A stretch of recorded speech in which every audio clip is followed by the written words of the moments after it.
Miss Marple knew that silence could hide more than words, especially on Blackberry Hill, where every shadow seemed to whisper of secrets. Chapter 1.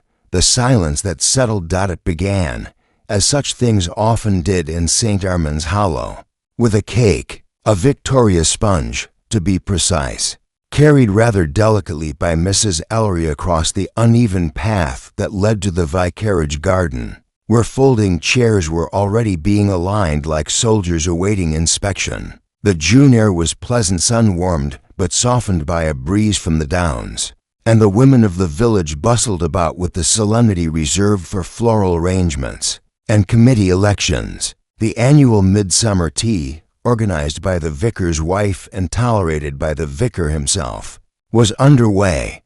Blackberry Hill stood in the distance like a brooding witness, a gentle rise wooded on one side, bare on the other. It had long been a source of folklore, whispers of Roman gold, a druid's cairn, or a hermit's curse.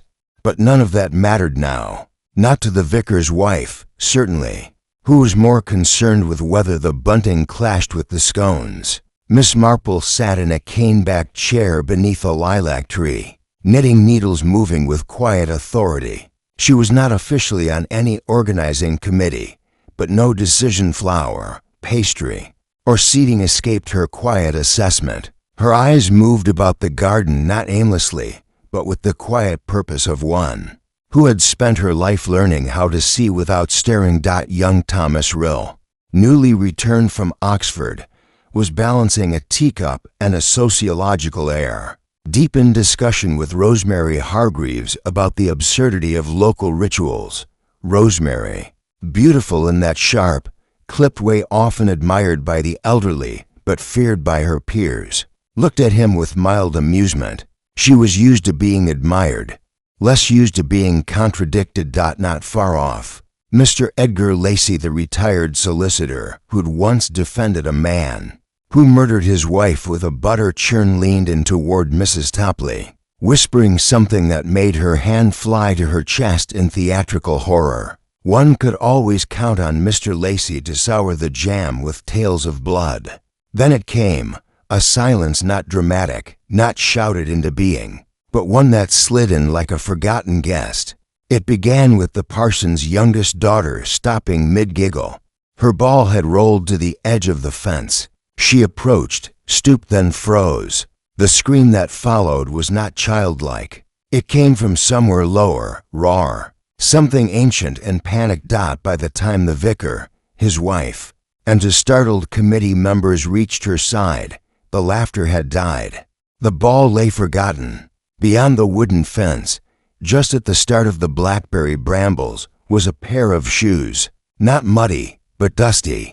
Their toes pointed skyward, stiffly. One was slightly turned, as though the person had fallen before managing to right themselves. The grass around them was flattened into a crude oval. Miss Marple had risen. Not quickly, nothing she did was ever hurried but decisively. She came to the fence and looked down with quiet gravity. No gasp, no fluttering of hands, just a slight tightening of her lips. "Is it someone from the village?" the vicar asked, hoarse-lied. No one answered.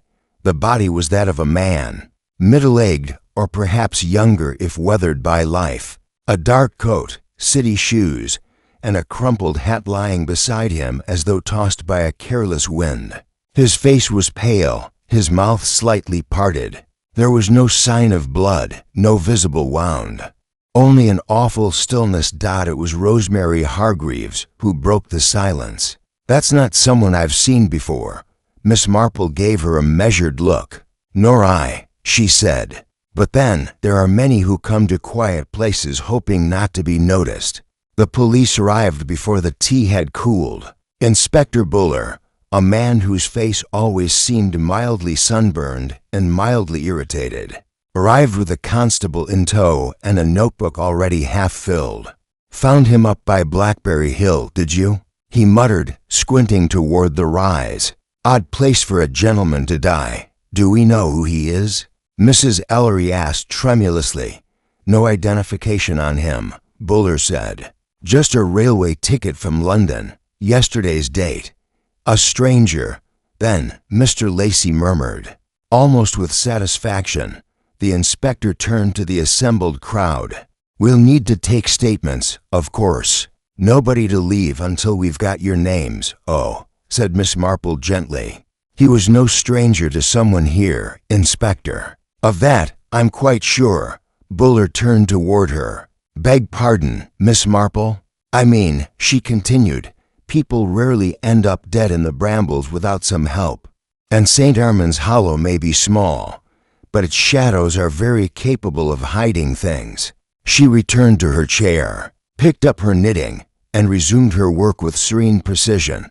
Above the garden, Blackberry Hill loomed still silent, but no longer peaceful. Word count, 1. 100. Shall I continue with Chapter 2?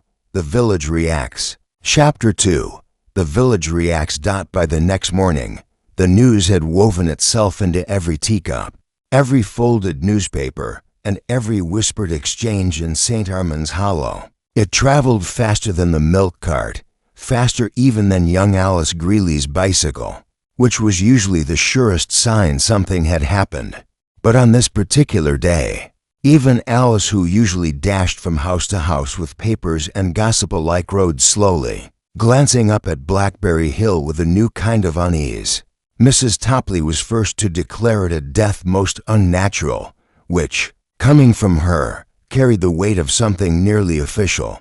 She'd told the baker's wife, who then passed it to the butcher, who muttered it to the postman. And by the time the postman reached the sweet shop, it had become, the man on the hill had no name, no family, and no cause to be there at almost unnatural. Indeed, in the sitting room of her modest cottage on Old Glebe Lane, Miss Marple stirred her morning tea and listened to her maid Cherry recount the latest. From the greengrocer Q, they say he had a London face. Miss, not the kind you see here, sharp around the edges. As though he knew too much and smiled too little, Miss Marple gave a mild nod. It's interesting how people can tell where one's from just by the cut of their cheekbones. Cherry looked uncertain whether this was agreement or a quiet scolding. She opted to rearrange the vase of foxgloves instead. There's talk he might have been a spy. Cherry continued, encouraged by the silence, or someone escaping from a terrible scandal.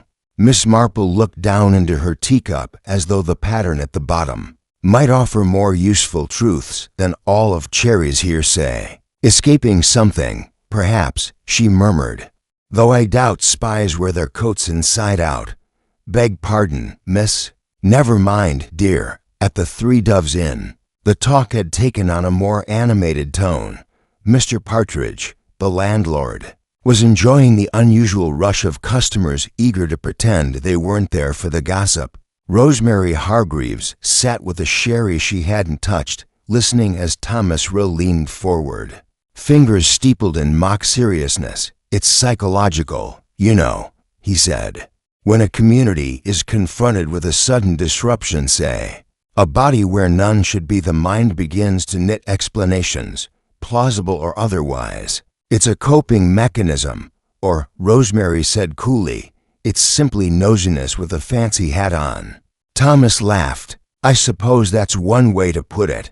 Across the room, Edgar Lacey folded his newspaper with the kind of flourish usually reserved for closing arguments. "The man had nothing on him but a railway ticket," he declared, as though he had personally conducted the autopsy. "And what's more, the ticket hadn't been clipped. So either he never boarded the train, or someone wished it to appear that way." "You sound like you're writing a mystery novel, Mr. Lacey," said Mrs. Topley, who had been eavesdropping with all the grace of a cat in a fishmonger's. "I simply know how to observe," he replied smugly. Then perhaps came a gentle voice from the doorway. "You've also observed that the coat was 2 seasons out of date, and the stitching along the hem had been recently undone and resewn." Miss Marple stepped inside, accepted the cup of tea the innkeeper's wife offered, and sat without ceremony beside the fire. "I don't recall seeing you there at the time, Miss Marple," said Mr. Lacey. "Oh no," she replied lightly, but I've seen a great many coats in my time. That one was certainly altered. Perhaps to conceal something. A mark, maybe, or a label. The silence that followed was not unlike the one that had settled over the vicarage garden the day before, slightly chilled and expectant. "You think it was murder, then?" asked Thomas, watching her with an expression somewhere between amusement and challenge. Miss Marple blinked at him mildly. "Oh, I make no assumptions. But people don't generally come all the way from London to die in a patch of brambles, especially not in borrowed coats." A flicker of something crossed Rosemary's face. Gone before it could be named. The afternoon passed with a strange sort of quiet, as if the village itself were holding its breath. The police had cordoned off the slope below Blackberry Hill, though their tape looked more like washing lines, and their expressions more annoyed than alarmed. By evening, the Hollows routine had resumed, at least on the surface. The vicar gave a short address about the fragility of life, and the Women's Guild met as scheduled, though the only item on their agenda that evening was speculation. Miss Marple stayed home. She had finished knitting the heel of a sock and was now rolling up a small ball of leftover wool. Her mind, however, was not on yarn. She recalled the man's face, not lifeless, exactly, but unresolved, like a puzzle missing its last few pieces. His coat, his shoes, the pressed collar. A man who meant to be seen but vanished instead. And there had been, of course, the faintest smell of violets. Not the flower, but the artificial sort, cheap cologne, perhaps. One that didn't match the rest of him. A knock at the door interrupted her thoughts. It was Inspector Buller, his hat in one hand and a frown in the other. "Evening, Miss Marple." "Sorry to trouble." "Not at all, Inspector." "Come in, tea." He declined but said awkwardly, glancing at the carpet as if worried it might judge him. "We've sent for Scotland Yard. Just precautionary, you understand. But I wanted to ask off the record. Mind you think anyone from the village might be involved?" Miss Marple folded her hands. "Well, I dare say everyone's involved, in some way. Not necessarily in the crime, of course, but in its shape. You see, Inspector, crimes are like embroidery. They leave little snags in the fabric of daily life. The trick is to know where to look for the pulled thread." Buller exhaled through his nose, clearly uncertain whether he had been enlightened or baffled. "Just keep your ears open, Inspector," she added kindly. "Sometimes that's all it takes." As he left, the last light of dusk fell across Blackberry Hill. The trees whispered to one another in a language no human understood, but Miss Marple watched them all the same. Somewhere in the hush of that village, someone knew why silence had fallen on Blackberry Hill, and someone hoped it would stay silent. Chapter 3, Early Investigation. The following morning brought with it a rare, persistent drizzle that softened the edges of St. Armand's Hollow, muting colors and muddying shoes. Miss Marple, however, was already out, umbrella in hand, sensible shoes laced tightly, as she made her quiet way to Mrs. Vinnet's shop for her weekly packet of Darjeeling and a half-pound of boiled sweets for the niece. Miss Marple had no niece, but the fictions soothed village sensibilities inside the shop. The bell chimed and conversation stilled, only to resume with a subtle shift. Mrs. Vinnet, a sharp-nosed woman with sharper instincts for what people feared, gave a nod of greeting. "They say he had a scar," she murmured as she measured out the tea. "Along the chin." "You didn't hear it from me." "I'm sure I didn't," Miss Marple said mildly. "Did someone identify the body then?" Mrs. Vinnet shook her head. "Not yet, but Daisy Constable Hewer's cousin says the coroner noted it. Might be important, might not." Miss Marple accepted the packet, placed her coins carefully on the counter, and smiled. "Scars are always important, Mrs. Vinnet. One only has to ask what they were meant to hide or remember." Leaving the shop, she turned not toward home, but toward the vicarage. There were patterns to be observed, and Miss Marple had long known that it was within the rhythms of the village, its gossip, errands, hesitations, and omissions, that the truth often whispered at the vicarage. She found Reverend Hargreaves hunched over a damp flower bed, poking the soil with the kind of religious earnestness reserved for sermons and root rot. "Miss Marple," he said, straightening, "I'm afraid the azaleas have suffered terribly this year. So has the village vicar." He sighed and brushed his hands on his trousers. "You've heard, then, that Scotland Yard's arrived. A young man, Inspector Granby, all trench coat and no patience. I dare say he'll bring efficiency, if not insight." Miss Marple replied, "Though I imagine you had more than your share of insight yesterday." The vicar reddened slightly. "I wasn't myself, I'm afraid. Finding that poor man like that, one doesn't forget it easily." "No," she agreed, "though memory is curious. It emphasizes some things, buries others." He looked at her. "You think we're missing something. I think someone hopes we are." Miss Marple stayed only long enough to inquire about the tea service and the altered committee schedule, casual questions, artfully posed. It wasn't until she'd departed that the vicar realized she hadn't once asked about the dead man directly, and yet had left with more information than he'd known he'd given. Back at her cottage, she found Cherry pacing in the hallway, a crumpled envelope in her hand. "A letter for you, miss," she said. "It came through the door, not posted. Just slipped in like a ghost." Miss Marple took it, examining the paper. Cheap stock, folded neatly. The handwriting blockish and deliberate suggested someone trying to mask their natural script. Inside, a single sentence: "He didn't die there." Miss Marple read it twice, her brow barely moving. "Interesting," she murmured. Is it a threat?" Cherry asked, eyes wide. "Not a threat, dear. A correction, and a rather important one." She placed the letter beside the kettle, then turned toward the hall mirror. For a moment, she simply studied her own reflection, an elderly woman in a lavender cardigan with a slightly tired expression and eyes far too alert for her age. Then, briskly, she tied her scarf and made for the door. By midday, she was at the Three Doves Inn once more, where Inspector Granby was holding an informal gathering of the village's relevant persons. Mr. Lacey was already there, naturally, with Rosemary Hargreaves seated opposite him, legs crossed with surgical precision. Thomas Rill lingered at the window, pretending not to listen, but absorbing everything. Granby stood by the hearth, tall and well-pressed, his coat still damp from the journey. "I want to thank you all for coming," he began, voice clipped. "We're treating the death on Blackberry Hill as suspicious. No identification, no signs of a struggle, no apparent witnesses. I understand many of you were present at the tea when the body was discovered." "It wasn't a village man," Lacey cut in. "He wasn't one of us. But that doesn't mean," Miss Marple said gently, "that someone from the village didn't know him." Granby turned.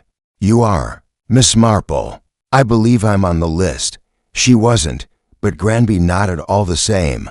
"You were saying?" he prompted. "I merely suggest that the absence of recognition is not the absence of connection." Granby considered her a moment. "Point taken." He paced slowly. "The man had a scar, chin to neck, some dental fillings, London work, I'm told. No wallet, no watch, but curiously no dirt beneath his fingernails. Which makes us wonder, how does a man die in the undergrowth without ever clawing at it?" A silence followed, deeper than the drizzle outside. Miss Marple watched their faces, Lacey's practiced detachment, Rosemary's veil of control, Rill's quiet flicker of interest. All of them listening, all of them hiding. Was there any sign of ink on his fingers? She asked lightly. Granby frowned. "No. Why?" "Just curious. Some people hold their pens very tightly when writing something important." She smiled faintly and fell silent again. After the meeting dispersed, she remained by the window for a moment, gazing toward Blackberry Hill. The drizzle had lifted, revealing the slope in a light almost too ordinary. And yet, something in its shape too symmetrical, too groomed seemed. Off as she stepped outside, a familiar voice called behind her, "Miss Marple." It was Thomas Rill. "I've been thinking," he said as he caught up to her, "about what you said. That someone might have known him." She nodded. "It's possible," he continued, "that someone recognized him but didn't want to admit it. Out of fear, maybe. Or guilt, or shame," she added softly. They walked together for a moment before parting ways at the fork in the lane. Miss Marple returned home and reopened the anonymous letter. He didn't die there. No signature, no address. But now, a second question formed beside the first. If he didn't die there, where did he die? And more troubling still, who brought him up the hill to silence him? Chapter 4. First suspects. By the third day after the discovery on Blackberry Hill, the village had undergone a subtle but palpable transformation. The air of familiarity that once softened each glance and greeting had turned brittle. People still nodded across hedgerows and spoke in polite tones at the butcher's counter, but eyes lingered a beat too long and voices dipped with suspicion. In a place as intimate as St. Armand's Hollow, even silence had its inflections. Inspector Granby had wasted no time drawing up a list of individuals he considered of interest, a phrase that sent tremors through the church choir, and a full dozen cancellations from the embroidery guild.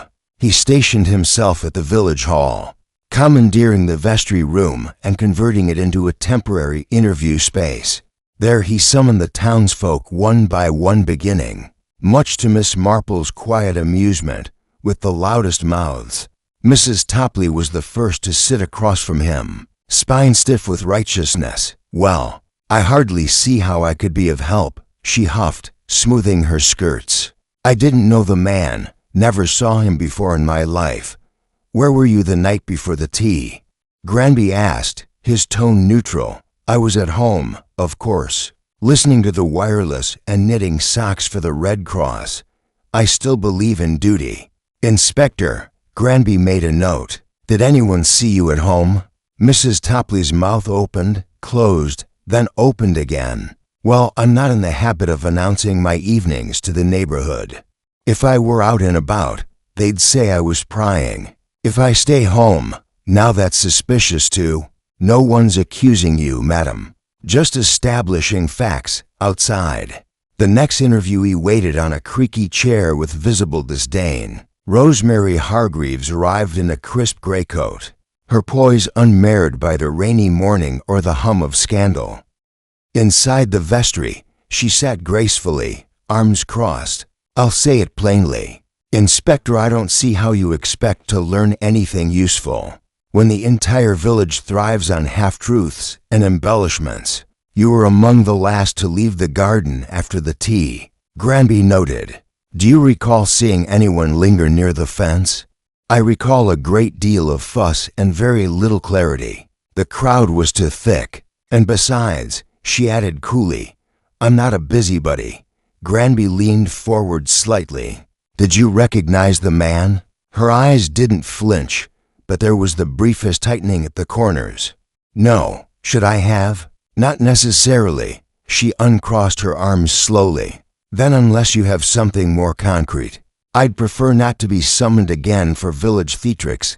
Outside the window, Miss Marple, seated quietly on a bench near the lane, tilted her head ever so slightly. She had observed Rosemary's stride as she exited. Not hurried, but not leisurely either, like someone balancing the appearance of control on very narrow shoes. That afternoon, the village was further stirred by a development that arrived not through gossip, but by bicycle. Constable Hewer, red-faced and breathless, pedaled to the inn with news from the coroner's office. Preliminary findings indicated the man had died from blunt force trauma, not natural causes. The report caused a flurry of renewed speculation. The theory that he had fallen, perhaps drunk or ill, was now moot. He had been struck deliberately. Miss Marple, meanwhile, paid a quiet visit to the post office. Mr. Fox, the postmaster, was a round, silent man with a fondness for categorizing things. He was halfway through sorting parcels when Miss Marple arrived. "Oh, Miss Marple. Expecting a delivery?" "Not today, Mr. Fox. But I was wondering if any letters had passed through recently addressed oddly, or not addressed at all." Fox blinked. "As in anonymous, or perhaps bearing only initials?" "Well, there was something peculiar last Thursday," he mused.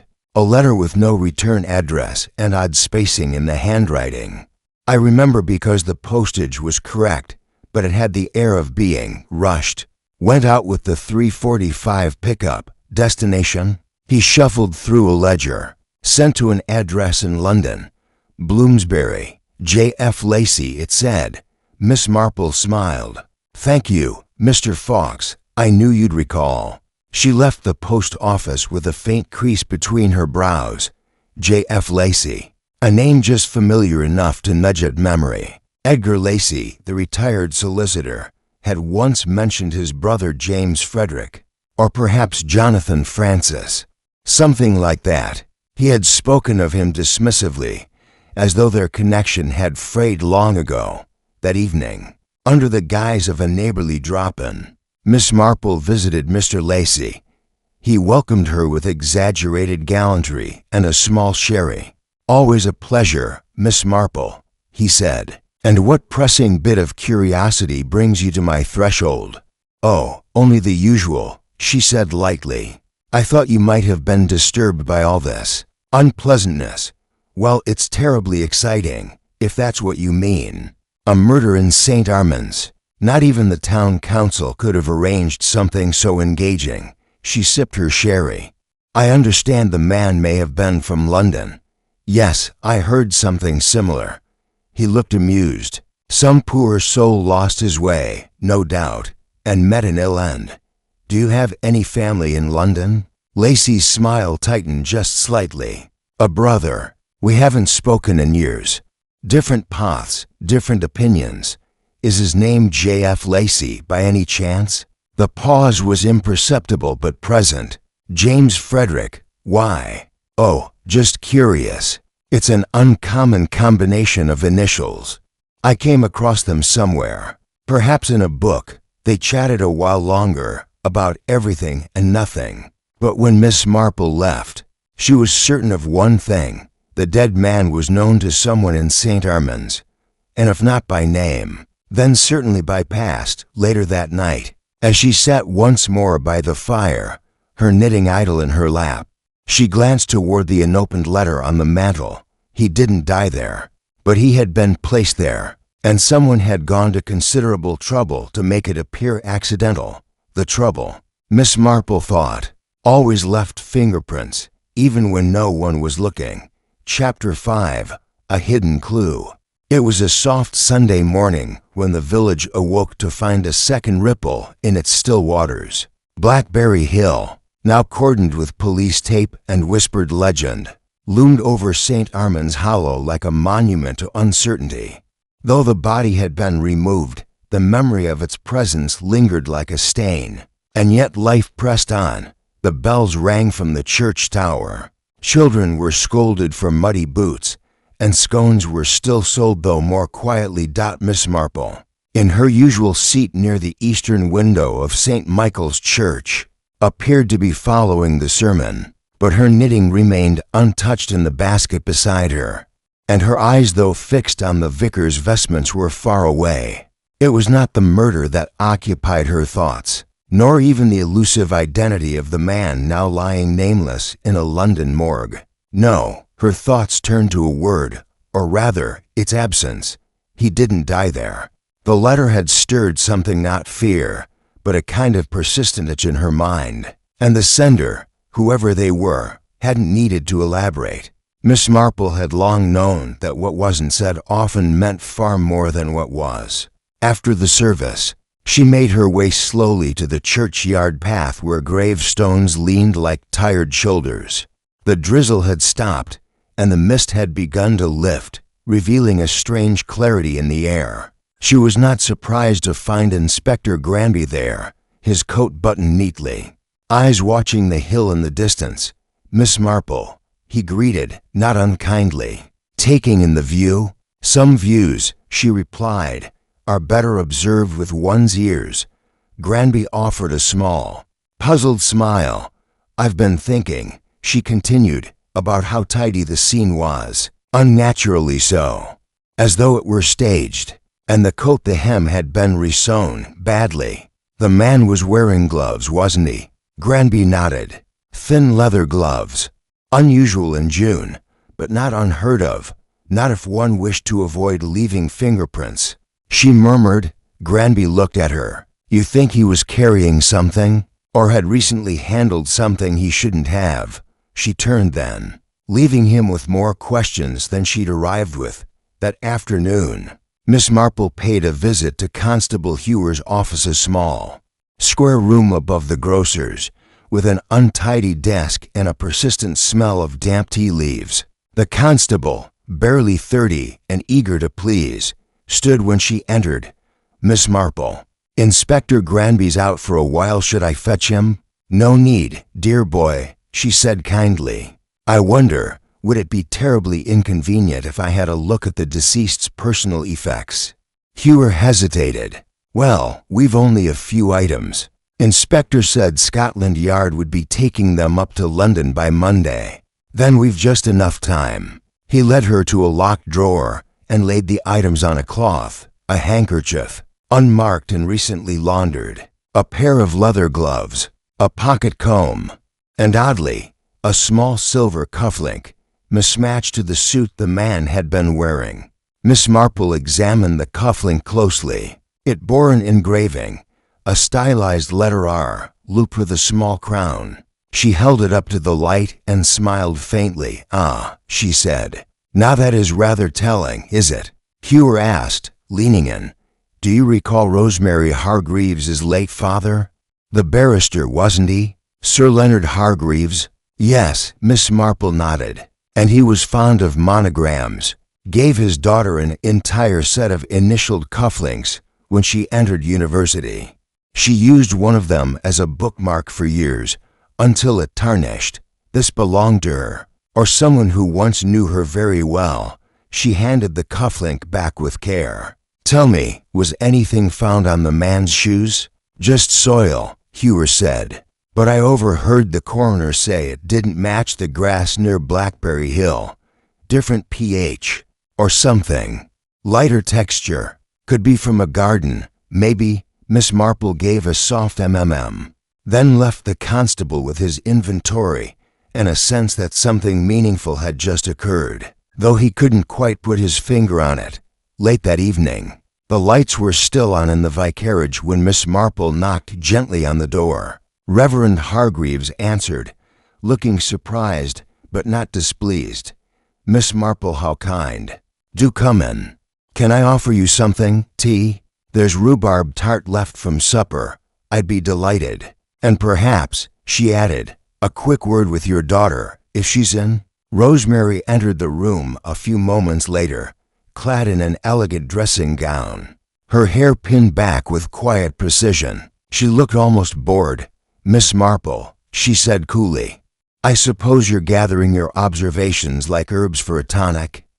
"Just tending the garden of curiosity," Miss Marple replied. "I wonder, my dear, do you recall misplacing a cufflink? Silver, engraved with a crowned R?" There was the briefest catch in Rosemary's breath. Then she smiled, thin and practiced. "That old thing? I must have. I've had them for years." "Of course," Miss Marple said, gently setting her teacup down. "I found one very much like it among the dead man's belongings." There was a silence that could have held a dropped pin. "I expect Scotland Yard will want to return it to you. If it is indeed yours," Miss Marple added pleasantly. "I expect they will," Rosemary said, her voice steadier than her fingers. Miss Marple stood. "Thank you for the tart. Quite sharp like its maker, I suspect." As she left the vicarage, she walked a few paces and turned to glance up at Rosemary's window. A shadow moved behind the curtain, then still. Back at her cottage, Miss Marple took out a worn notebook where she'd scribbled thoughts. Since the day the body was found, she wrote, slowly and carefully, ***, cufflink, rosemary, or planted, soil not matching, hill transported from garden, gloves, concealment, not warmth, anonymous note, local hand, James Frederick Lacey, coincidence growing thin, ***. She placed the pen down and rubbed her temple. The pieces were not falling into place. They were being placed deliberately, perhaps even theatrically. And in Miss Marple's long acquaintance with murder, there was always one thing more dangerous than a secret, a lie told too cleanly. The next morning, just as the village clock struck 9, a quiet knock came at Miss Marple's door. Cherry opened it to reveal Thomas Rill, his jacket creased and hair slightly wind-blown. "Miss Marple," he said, eyes unusually earnest. "I think I know who the man was." She looked up from her mending. "Do come in, Mr. Rill, and tell me everything. But first," she added gently, "what made you decide to tell me now?" Thomas hesitated. "Because I saw Rosemary burn a letter last night." Miss Marple's expression didn't change, but her eyes sharpened. "Ah," she said. "Then the garden is ready for pruning." Chapter 6. Confrontations and Secrets. The morning mist had barely lifted when Miss Marple stepped out onto Old Glebe Lane, her gloves in one hand and a mind already sorting through 100 threads. The air smelled faintly of peat and rose water, a blend as contradictory as the village itself, charming on the surface, but complicated in its depths. Thomas Rill's confession had come not with drama, but with an almost painful honesty. He had been in London the week prior, visiting an old school friend, and had seen the man who now lay dead on Blackberry Hill, not at a train station or in passing, but in a heated argument on the steps of a law office. The man had shouted something about consequences and burying the truth. His voice had carried. Thomas hadn't recognized him by name, but by face, yes, it was the same man, without question. He was wearing that same coat, Thomas had said, wringing his hands. The very same. I remember because it was a summer day, and he looked hot in it. And angry. Miss Marple had nodded gently and asked only one thing. Who was the other man? "I don't know his name," Thomas had said, "but I saw him again yesterday, walking out of the vicarage, which narrowed the field rather substantially. Now, as she passed the war memorial and the post box at the corner, Miss Marple turned toward the vicarage once more, but not for Rosemary this time. Her interest lay elsewhere. The door was opened by Reverend Hargreaves himself. He looked more drawn than usual, his collar slightly askew.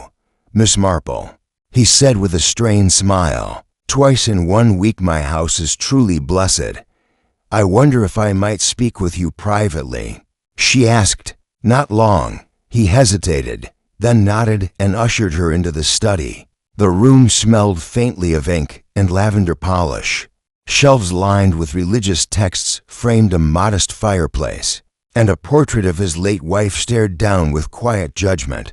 Miss Marple did not sit. "I imagine you've been under some strain, Vicar.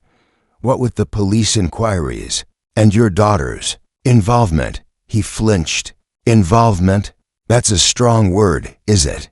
She had a cufflink belonging to the victim. She burned a letter last night seen by young Thomas, who has no reason to lie. She knew something.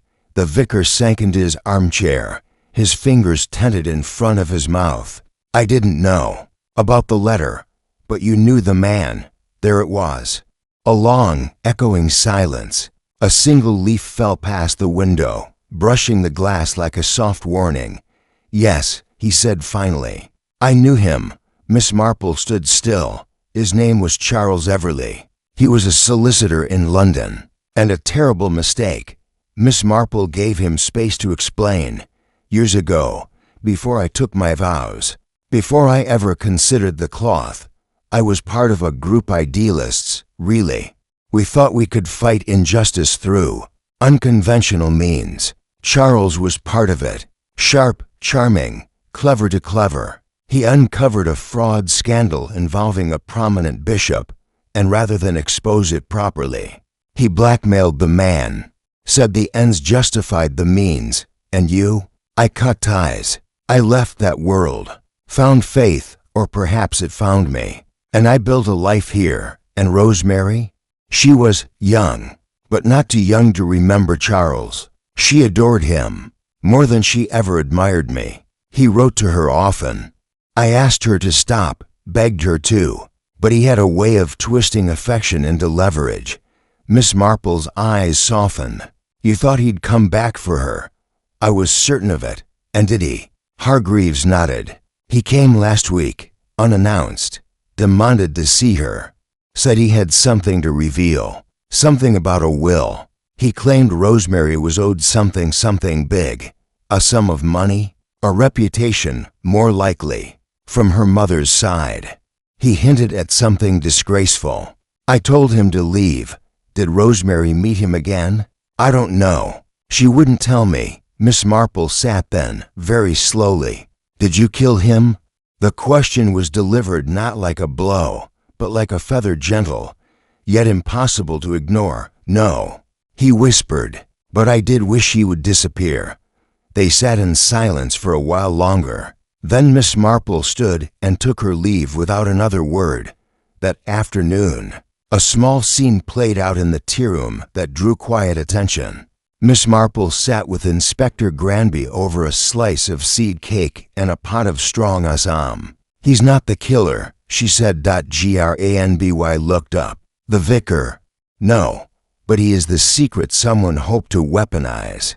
She pushed the napkin aside and leaned forward. I believe Charles Everleigh came to St. Armand's intending to extract something. Not money, but a confession. Or a signature. Perhaps both. Granby frowned. Why now? Because Rosemary is of age, and because her mother's will may have had a clause dependent on reputation. If Charles could prove something damaging in the family, that money might revert to another heir. But it all depends on motive. Granby nodded slowly. So someone silenced him to protect Rosemary or to protect what Rosemary stands to inherit. Miss Marple's gaze drifted toward the window. Tell me, Inspector, has anyone spoken to Edgar Lacey's solicitor brother yet? Granby raised an eyebrow. No, should we? He may not be able to speak with us, she said thoughtfully. But I believe a man like that keeps records. Cold, clean records. He may have received something the victim mailed just before his death. Granby stood. I'll place a call to the London office. Miss Marple touched his arm. And when you do, ask him if he knows the name Lillian Hargreaves. Rosemary's mother. That evening, the results came back. James Frederick Lacey, solicitor of Bloomsbury, confirmed that a registered envelope had been delivered to his firm 3 days earlier. It contained 2 documents. One was a copy of a revised will. The second was a letter, unsigned, outlining a scandal involving the late Lillian Hargreaves specifically, that she had not been born a Hargreaves at all, but adopted into the family after a quiet affair and cover-up decades ago. If proven, the estate left to Rosemary would be contested, transferred instead to the next eligible blood relative, a distant cousin, coincidentally managed by the same solicitor's office. And suddenly, Miss Marple thought, a motive bloomed, not from love, not from hatred, but from inheritance. She sat alone in her drawing room that night, the fire crackling softly, the village outside quiet and bracing for rain. Someone in St. Armand's Hollow had found out what Charles Everleigh planned to reveal, and someone had made sure he never got the chance. The question was no longer who knew him. It was who had the most to lose. And Miss Marple, quietly knitting as the embers fell, had a suspicion, one that would require a very delicate test. Chapter 7. Another twist. It was the following morning when Miss Marple received the second envelope. Unlike the first, which had been folded into a narrow slit and dropped through her door, like a ghost slipping through a crack, This one was larger, more formal, and addressed in the same deliberate, block-letter hand. No stamp, no sender. Just her name, Miss Jane Marple, Old Glebe Lane, St. Armand's Hollow. Slid it open with the thin blade of her sewing scissors. Inside was a single sheet, neatly folded. You're looking in the wrong direction. Ask about the ledger, the one that vanished from the solicitor's chest. There was no signature, no date, only the distinct impression that someone was playing a careful game. One that kept Miss Marple just close enough to the truth without revealing it. She sat down in her drawing room, set the letter beside the first, and closed her eyes. The ledger. The word struck a match in the kindling of her memory. During one of Mr. Lacey's many monologues at the Three Doves, he had boasted about a lockable heirloom chest, passed down from generations of Lacey's, in which he kept private matters of legal delicacy. He'd said it in jest, but his pride had been unmistakable. Miss Marple did not believe in coincidences, only arrangements. Not yet. Understood. She left her cottage with a gentle urgency in her step and took the long way through the village to reach Mr. Lacey's home, noting as she went how the clouds were beginning to gather again over Blackberry Hill, as though the earth itself refused to let the matter rest. When Mr. Lacey opened the door, he seemed taken aback to see her. Miss Marple, I was just about to have a cup of. I won't keep you long, she said with a polite firmness. Only a small question about your family heirloom chest. His eyebrows lifted. Good heavens, are you taking inventory for a museum? Just a curious mind, she replied lightly. I believe you once mentioned keeping a ledger inside. I was wondering if it might contain anything about the Hargreaves family, or about your brother's firm in London. He faltered. The ledger? He repeated. Yes, the one that vanished. The pause was everything. A half-second too long. A mouth opened then closed again. I haven't seen it in weeks, he admitted. I assumed James borrowed it. He always had a habit of making use of other people's possessions. Isn't it curious? Miss Marple said gently, how something so private should disappear just before a man is murdered. Mr. Lacey's eyes hardened. You're implying I know, Mr. Lacey, she said. I'm simply pointing out that something of great importance has gone missing, and that it might be the very reason a man came to die in our little village. She left him sputtering at his threshold and made her way down to the constable's office. Constable Hugh met her at the bottom of the stairs, his sleeves rolled up and a look of confusion on his face. There's something you need to see, Miss Marple.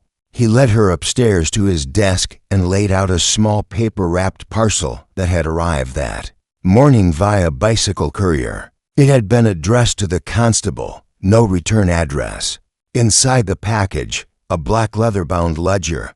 I haven't opened it yet, he said, but look at the initials on the inside cover, JFL in faded gold. Miss Marple opened the book with delicate fingers. The pages were filled with lists, retainer clients, legal notes, appointments, but a torn edge caught her attention. Here, she murmured. Something was removed. She turned another page, and there, scribbled in faint ink almost rubbed out, were the words, Hargreaves Estate, amended beneficiary. Subject, Rosemary Hargreaves to receive full sum pending document suppression. Witness, C. E. Charles Everly. And then, on the opposite page, risk of exposure noted, C. unstable.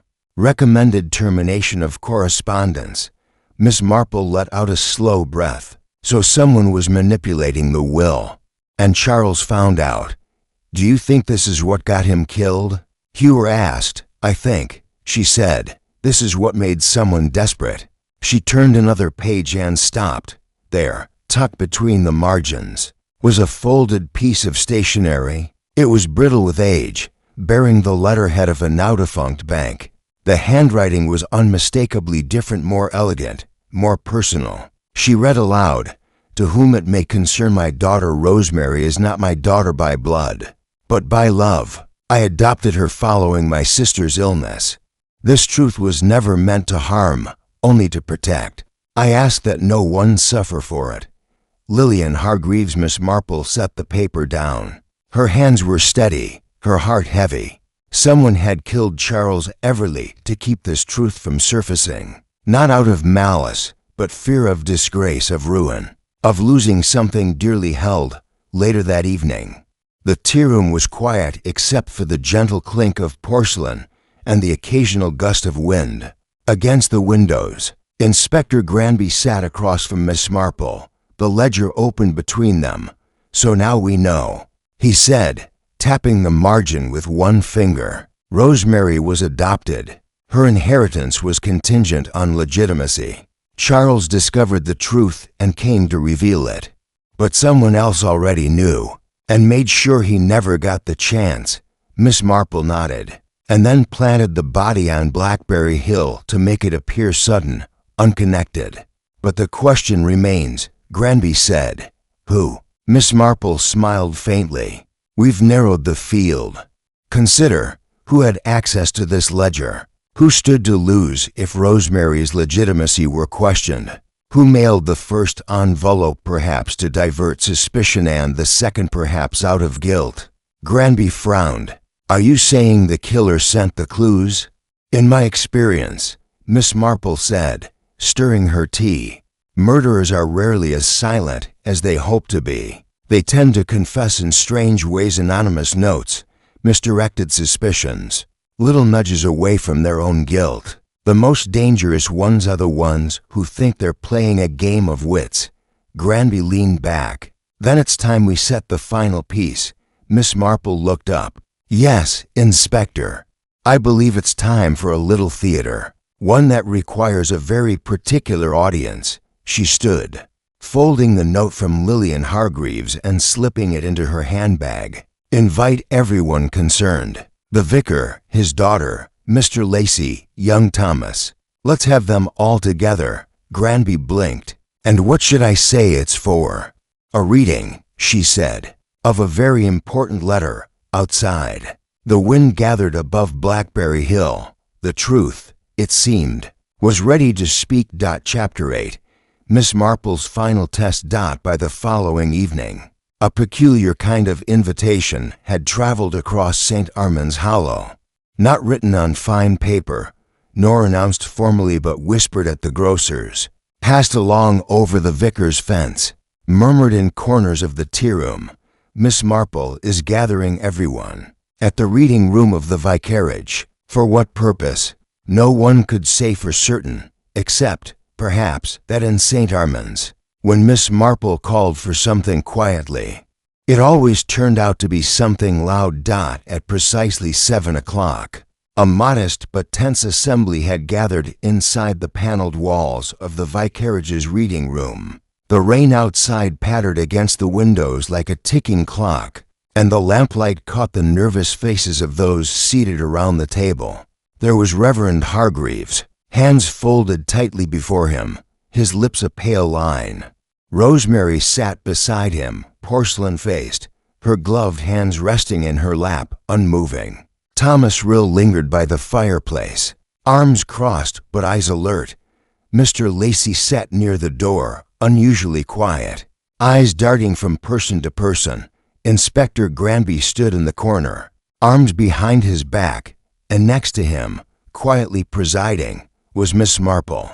In her hands she held a folded paper, aged, creased, and grave. "Thank you all for coming," she began gently. "I apologize for the unusual nature of this gathering, but certain events of late have made a quiet resolution impossible." She unfolded the paper, her voice remaining soft but firm. "This letter, discovered yesterday, was written by the late Lillian Hargreaves. It reads," she paused, letting the room hold its breath, "My daughter Rosemary is not my daughter by blood, but by love. I adopted her following my sister's illness. This truth was never meant to harm, only to protect. I ask that no one suffer for it." When Miss Marple looked up, Rosemary had gone perfectly still. "Where did you find that?" she asked, her voice cool but not steady. in a ledger sent anonymously to Constable Hewer. Miss Marple said, "The very ledger stolen from Mr. Lacey's home." Lacey's head snapped toward her. "I never reported it missing publicly, no," she said mildly. "But someone knew it was gone, and knew it held more than just old legal appointments." The silence thickened. "Charles Everly came to St. Armand's," Miss Marple continued. "Not for blackmail, but to set something right. He knew Rosemary was adopted. He had proof, likely from your mother's earlier correspondences, and he intended to amend her legal records, secure her inheritance, before someone else did." Granby stepped forward now, tone even. What he didn't expect was resistance. Someone realized that if this truth came out, it would open the door to legal challenges, perhaps invalidate the will, or expose something more personal. So he was stopped, silenced, and placed carefully on Blackberry Hill, as though he had simply fallen from the clouds. "Is that an accusation?" Rosemary said suddenly, her voice trembling beneath its polished surface. "Because if it is, I'd suggest you think very carefully." "It isn't," Miss Marple said gently. "Because I don't believe you killed Charles Everly." All eyes turned now to Mr. Lacey, whose fingers had begun tapping the side of his chair. "No," Miss Marple said, turning her gaze instead to Thomas. "But I believe someone else feared what Charles knew, and feared what you might discover, Thomas, which is why you were steered very subtly toward suspicion. A misplaced cufflink, an anonymous letter, a second note warning you away. You were being watched." Thomas stared at her. "By whom?" Miss Marple walked slowly to the center of the room and placed a hand on the back of an empty chair. "By someone who knew this truth long before Charles arrived. Someone who stood to lose the most if it became public knowledge. Someone who had access to Mr. Lacey's ledger, because they helped him keep his records. Who worked at the very solicitor's office in London that handled the Hargreaves estate." She turned, her voice soft as a whisper. "You, Rosemary." The room froze. Reverend Hargreaves looked as if the floor had shifted beneath him. Mr. Lacey opened his mouth, then shut it. "No," Rosemary said at last. "That's no, you don't understand." "I understand," Miss Marple said, moving closer. "You discovered the truth years ago, perhaps by accident, perhaps not. You knew your mother's estate might be challenged if anyone else found out. You chose to hide it. But when Charles Everly reached out, planning to do what you feared make it public, you panicked." "You have no proof," Rosemary said, but her voice was barely audible now. "I have your mother's letter. I have a ledger with your fingerprints verified this morning by Scotland Yard. And I have Mr. Lacey's confession that you once assisted in sorting his documents." Granby stepped forward. "The letter you burned, Miss Hargreaves, was it from Charles?" Rosemary didn't answer. Her eyes glistened, not with tears, but with fury barely held. "I didn't mean to kill him," she said suddenly. Her voice cracked the silence like glass. "I only meant to scare him, to take back the documents. We met in the garden shed at the vicarage. He wouldn't stop talking, saying I owed the truth to everyone. He called it justice." Her voice twisted. "I called it ruin." Miss Marple's voice remained calm. "You struck him with the ledger," Rosemary said. "It was already there, tucked into his bag. I didn't think he just collapsed. I panicked. I wiped the prints, rolled his body into the wheelbarrow, and took him to the foot of the hill at dusk. I thought no one would know." Inspector Granby moved forward. "You're under arrest, Miss Hargreaves." But Miss Marple stepped between them, placing a hand on Rosemary's arm. "You were wrong, my dear," she said, with a gentleness that caught everyone off guard. "Someone always knows. If not in the moment, then afterward. The earth keeps secrets poorly, and conscience even worse." Rosemary looked away. And then it was over. Granby took her gently by the elbow and led her outside into the dusk, where the rain had ceased and the village lamps glowed faintly behind thin curtains. Inside, no one spoke, not even the vicar, who remained staring at the empty chair across from him as though he still saw the ghost of someone he once knew. Miss Marple quietly collected the letter and folded it away. The storm had passed, but the silence that followed, it was not one of peace. It was the silence of things. Broken. Chapter 9. The Reveal. Next morning dawned cold and unnaturally clear, as if the skies themselves had been scrubbed clean by the rain. St. Armand's Hollow, after its days of tension and speculation, now wore the hush of aftermath and almost reverent quiet that clung to fences, chimneys, and garden gates. But inside the homes of those who had gathered at the vicarage the night before, there was no peace, only the brittle silence that follows the cracking of something once whole. At the vicarage, Reverend Hargreaves sat alone in his study, the fire left unlit, his Bible unopened on the desk. He had not slept. His daughter was in the custody of Scotland Yard, now removed in silence, dignity still clinging to her like perfume, but her hands bound behind her. She had said nothing more after her confession, save a final glance at her father, a glance that held neither apology nor anger, only exhaustion.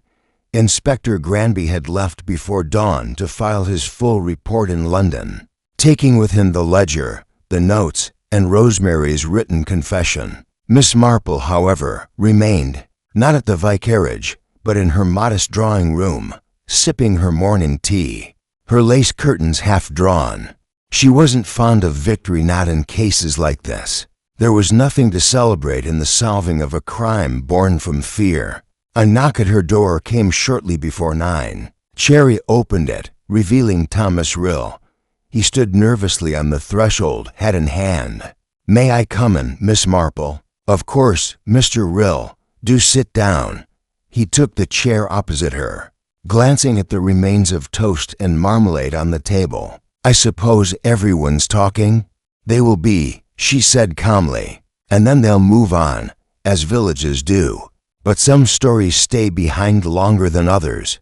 Thomas ran a hand through his hair. "I keep thinking, if I hadn't told you about seeing Charles in London, maybe none of this would have happened. No, Mr. Rill, if you hadn't told me, Rosemary would still be living with the weight of her secret, and an innocent man's death would have gone unanswered. Truth doesn't cause harm. It simply exposes what's already broken." He looked down, ashamed. "I liked her, you know. We used to talk, before she went away to school. I thought, perhaps—" "I know," Miss Marple said softly. He stood after a moment, nodding in gratitude. He left with the same heavy steps that had brought him there. Later that afternoon, Miss Marple found herself called to the vicarage not by a note or messenger, but by a quiet certainty that something was still unfinished. Reverend Hargreaves opened the door before she even knocked. "You always know when you're needed, don't you?" She smiled gently. "Not always, but often enough." He led her to the study and closed the door behind them. "I read her mother's letter again," he said. "It doesn't change how I feel. I raised Rosemary. I loved her as my own. I still do." Miss Marple gave a slow nod. "You see, the tragedy isn't in her birth or her name. It's that she felt she had to hide it, that the shame of truth was greater than the pain of silence. She's not a wicked girl," he said, voice rough, "just frightened. Many crimes," Miss Marple said, "are committed not by wicked people, but by people desperate to keep something they believe they can't live without." They sat together in quiet understanding. She did not offer platitudes, and he did not ask for them. Some griefs are shared in silence more than speech. That evening, as the sun sank behind Blackberry Hill, the townsfolk gathered, this time not for tea or suspicion, but for quiet mourning. Charles Everleigh's name had been added to the chapel's roll of the departed. There was no grand service, only a single candle lit beneath the stained glass window of St. Michael's. Most did not know who he was, but they came anyway, out of curiosity, perhaps, or guilt. Or perhaps because Miss Marple had stood at the door and nodded to each of them in turn. When the candle was finally extinguished, and the villagers began to leave in murmurs and shadow, Miss Marple remained in the pew. She watched the last flickers fade from the wick, then stood, smoothing the front of her coat, outside. The wind was rising and on Blackberry Hill. The brambles had grown, just a little wilder, but the silence, the real silence, had lifted. Chapter 10. The silence on Blackberry Hill. A week had passed since the candle burned low beneath the stained glass window of St. Michael's. The village had begun to stitch itself back together with the quiet industry of those who prefer not to look too long at what lies beneath. The newspapers had carried the headline in their smallest type: "Young woman confesses in village solicitor's death," and by the time the larger world had glanced at St. Armand's Hollow, it had already begun to forget it. But Miss Marple had not. She stood that morning at the foot of Blackberry Hill, her boots firmly planted in the dew-damp grass, the wind brushing at her scarf like an old friend with something left unsaid. The brambles had not been trimmed since the constables finished their work. They grew thick and dark now, curling protectively round the very patch where Charles Everleigh's body had once lain. Miss Marple did not look down. She looked out. Behind her, the village still slept in its habits, windows opening for fresh air, kettles warming on stoves, gossip quietly kneaded into scone dough. But ahead of her, on the slope of the hill, she saw the story not as it had been told, but as it had been lived. A man had come to uncover a truth. A woman had tried to bury it. And the world, as it often did, had moved on before understanding the cost. Yet the clues had been there all along. The gloves worn out of season not for warmth, but to hide. The cufflink to polish to be accidental. The coat with the uneven hem, stitched in haste by hands more desperate than skilled. The ledger, tucked away like a bomb waiting to detonate. And the letter so quietly worded, so full of love and sorrow that had sealed the motive far more than money ever could. Miss Marple had not seen it all at once. She rarely did. Her genius was not in flashes of brilliance, but in the slow and steady knitting together of details others dismissed. She had watched Rosemary's movements with the patience of a gardener waiting for frost. She had listened to Mr. Lacey's evasions, not for what he said, but for what he did not. She had read the notes not as puzzles, but as confessions disguised as warnings. And when it had all led here, this quiet hill, these silent thorns, she had known what must come next. Behind her, a voice called out. Cherry, with her coat buttoned wrong and breath quick from walking. "Miss Marple, a letter's come for you. Special post." Miss Marple turned and accepted the envelope. Thick, cream-colored, sealed in red wax. She recognized the crest, the Hargreaves family solicitor. Now under new management. She opened it slowly, unfolding the single sheet inside. "Dear Miss Marple, in accordance with the revised terms submitted before his death, the late Charles Everleigh's final letter to Rosemary Hargreaves has been released. As you are named in the footnote as custodian of final truth, we send a copy to you as well. It reads, 'Rosemary, you are not what they say you are. You are not a mistake. You are not a shadow. You are a daughter of grace, and nothing, no name, no bloodline can change that. I have tried to protect your future, not unravel it. But the truth has its own weight. If you read this, know that I never meant to harm, only to free. Yours faithfully, Harold Upton.'" Solicitor Miss Marple folded the letter and tucked it away in her coat. It was a kind letter. Too late, but kind. As she walked back toward the village, the clouds rolled above her in soft, gray waves, the kind of sky that promised more rain but offered, for now, only stillness. At the lane, she passed Constable Hewer, who tipped his hat and asked if she might be stopping by the tea room later. "Perhaps," she said. "I believe I might have earned a second slice of cake." He grinned and moved on. Miss Marple paused outside her gate and looked once more at the hill. There would be other crimes, other secrets, other carefully planted silences, but this one had